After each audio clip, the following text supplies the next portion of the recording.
Welcome to Left, Right, and You with liberal columnist Jeff Ward and conservative public policy activist Alan Skillicorn on WRMN 1410. They're talking current events, politics, local, state, and federal. Your phone calls are always welcome at 847-931-1410, 847-931-1410. Now here's Jeff Ward and Alan Skillicorn and Left, Right, and You.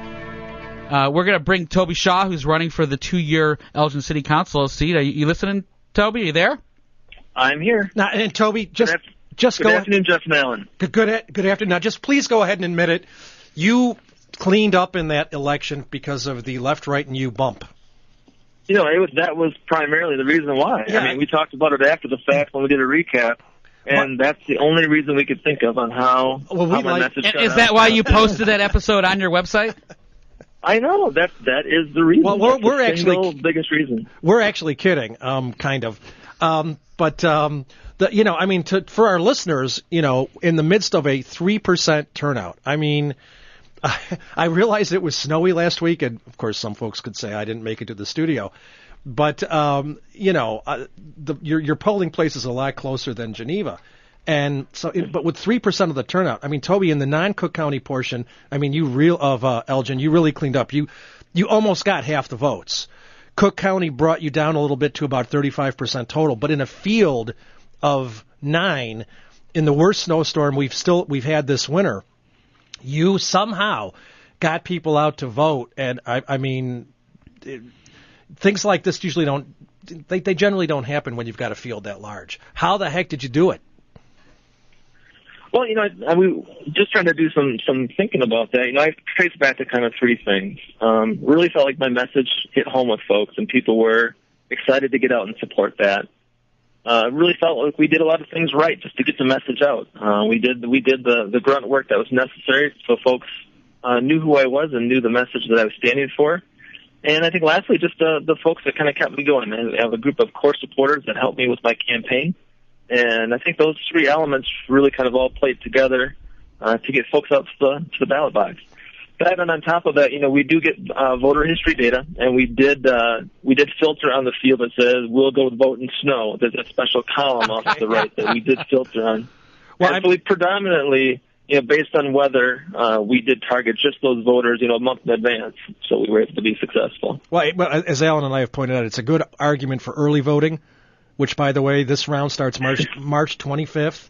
But I assume you knocked, Toby, when you say we did the groundwork, I don't think candidates, especially local candidates, know what groundwork is. For example... That means putting signs in the ground, right? Well, yeah, actually, it means knocking on doors. I mean, Toby, I assume you and your folks got out and met people face-to-face. Correct me if I'm wrong, but I'd be surprised if I am. No, that's probably the biggest thing that we did, and it was really, when we're looking at a local race, we really felt it was important that I was the one that I got out and knocked on doors, not campaign workers and not friends or things like that. But it was important for me to go door to door and actually interface with the voters, and so we did. We knocked on well over probably right around 1,500 doors at least for the primary. And that was important, just to get out there and just interact with folks. And it's exciting to get out there and just listen to residents and hear their concerns and have that interaction. Absolutely. I can't, as somebody who regularly advises political candidates for free, I mean, that might be a case of the advice is worth what I get for it. Mm-hmm. But, knocking on doors, I know how critical that is, especially for any type of alderman, to get out there, to identify who tends to vote so you're not doing the shotgun approach. It's very easy to do. You can you can get lists from any county clerk's office. And the other thing that surprised me, Toby, is, that day we had you on for about a half an hour, and it was a great conversation. And I said to Alan, all right, brace yourselves. And then John Prigge followed you. And I said, brace yourselves. We're going to get all the other 8 candidates are going to call into our show. And none of them did. And it blows my mind. We had Rich Dunn, too, but, he's an incumbent. So he knows he has to come to us. He knows, but he's also, I'm talking the 9 candidates for the 2 years. Yeah, 2 years. And nobody else called in. I mean, we joke about our massive audience of Dave and my wife and Ellen's wife, and maybe you, Toby. But, it's 10 minutes of your time to call in and say, hey, here's what I stand for. Can't hurt anyone. And there is a legit draw. I mean, your website gets significant amount of hits. It does. I can see how many people are listening.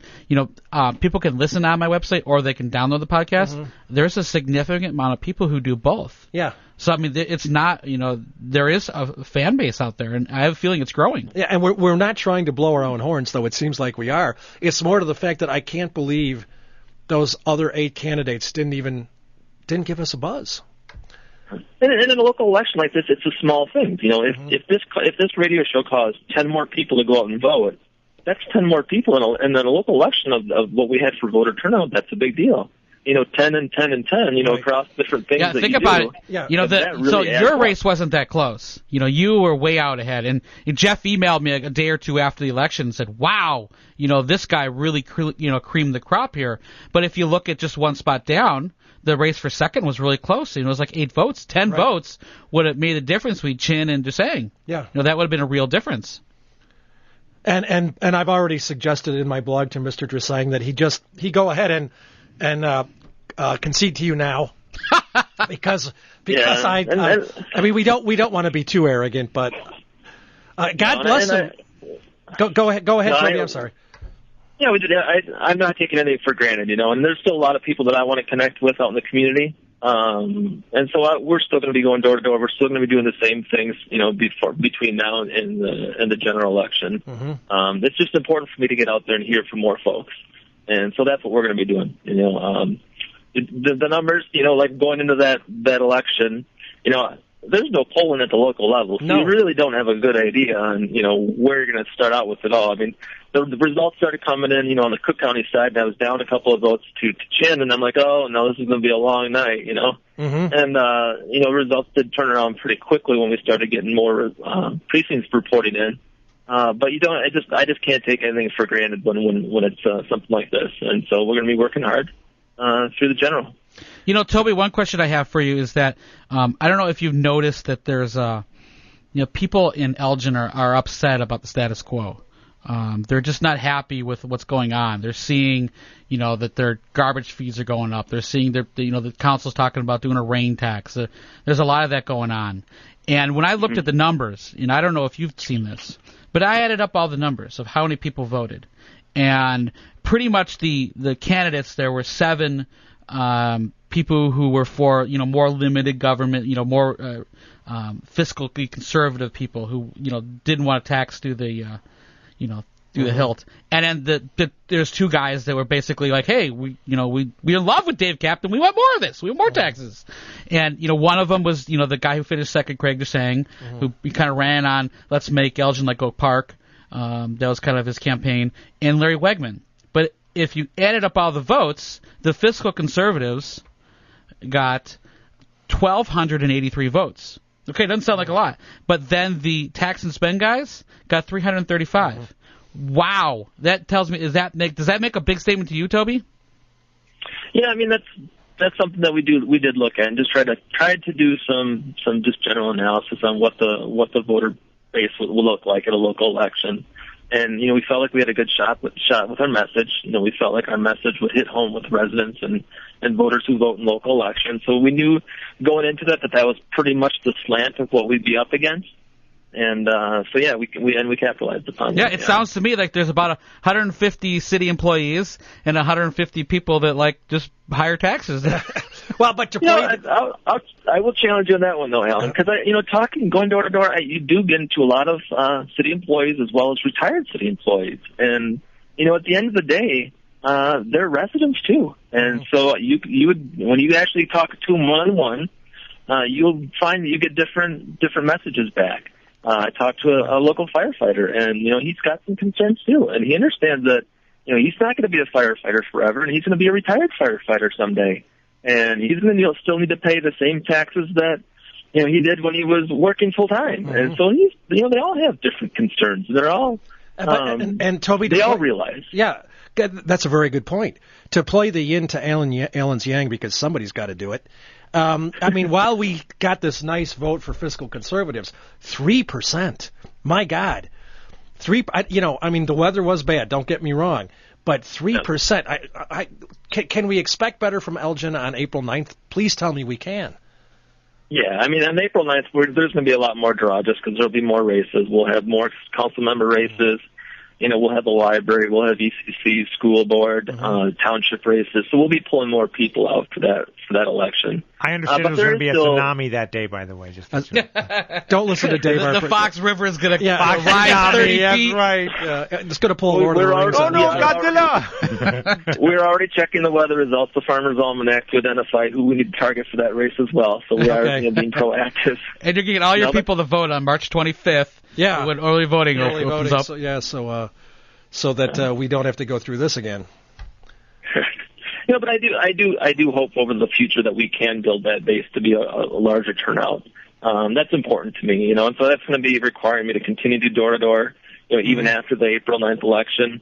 I'd like to continue to get out into the community more, and just encourage folks. People need to. I think the biggest thing is people just don't know what's going on. People don't know what's actually going on at the city council meetings. They don't understand, what those different local elections really mean. Right. And, Toby, those are dangerous words. Yeah. My village president hates me because I sent out a newsletter. Yeah. Well, I think it was all the spelling errors, Alan. But Toby, that is a good point. I mean, I think one of the best things, personally, I like Mayor Captain. But one of the best things he's done is, walked with his constituents. It's simple things Correct. like that, and I don't think candidates understand. That's because he has this thing for pit bulls. It wasn't run away from your constituents, which if you listen to Alan, that's what it could have been. But, congratulations. I mean, you really, as somebody who's a student of politics, you really pulled something, off that most people can't do with that kind of vote in a 9-person field. And again, for our listeners, Toby hasn't won yet. He has won one of the 2 spots to now go to the there's another election for the 2-year seat. April 9th or March 25th through April 9th. Through April 9th. And but you really pulled something off there, Toby. I haven't seen a candidate really, unless it's a name candidate running down. You know what I mean by running? Running. I haven't seen anyone pull those kind of numbers in a field of 9. Well, I thought we saw one for Jesse Jackson's seat over in Chicago, didn't we?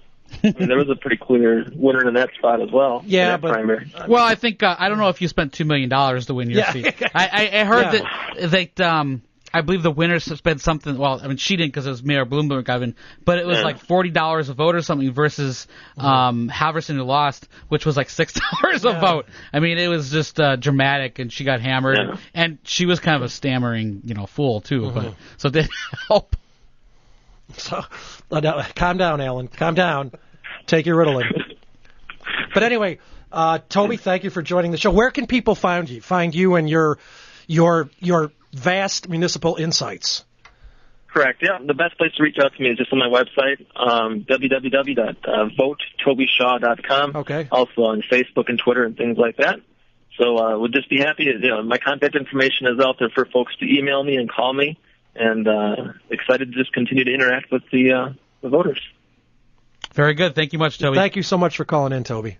All right. Thank you so much for your guys' time. Sure. Yeah, I think April 9th is going to be an interesting day. I mean, you've got, all those candidates for city council running for the 4-year race. So we just talked to Toby, who's running in the 2-year against Craig. And then in the 4-year, we have the incumbents like Bob Gilman, we have Rich Dunn, we have John Prigge. Terry Gilliam? I thought it was Bob Gilliam, but... Oh, I get... Terry Gilliam is from Monty Python. Oh, that's right. Directed Time Bandits. Okay. There you go. And Brazil. And then a whole bunch of other people are running in the 4-year race, too. You know what? I'd vote for Terry Gilliam for Elgin City Council. That could be a lot of fun to watch. He is an American. Well... So he's a patriot. Okay. But... Well, Republicans all say we're communists. Well, you called me a communist, Dave. I meant it in a good way. But, I mean...